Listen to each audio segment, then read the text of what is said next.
కేంద్ర ప్రభుత్వానికి సంబంధించినటువంటి ఆహార ఆరోగ్య వ్యవహారాలకు సంబంధించినటువంటిది కాస్త ఎఫ్ఎస్ఎస్ఏఐ తాజాగా రాష్ట్ర ప్రభుత్వాలకి ఒక ఇన్స్ట్రక్షన్ ఇచ్చింది. మొన్న మధ్యనే మన తెలంగాణకు సంబంధించిన డాక్టర్ గారు ప్రొజెక్ట్ చేసుకొచ్చారు కదా, ఓఆర్ఎస్ పేరుతో జ్యూసుల పేరుతో ఓఆర్ఎస్ పేరుతో ఇస్తున్నవన్నీ కూడా ఫేక్, అట్లాంటి వద్దని ఆమె పోరాటం.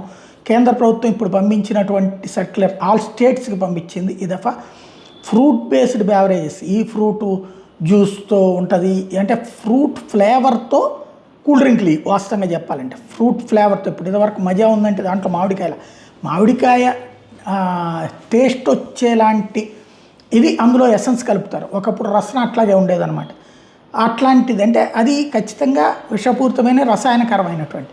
అందుకని ఎఫ్ఎస్ఎస్ఐ అలాంటి బెవరేజెస్ ఏవైతే డ్రింక్స్ మీద ఓఆర్ఎస్ బ్రాండ్ పేరుతో ఫ్రూట్ బేస్డ్ అని చెప్తున్నారో వాటన్నిటిని నిషేధిస్తూ వాటిని తీసివేయమని చెప్పి ఆదేశాలు ఇచ్చింది.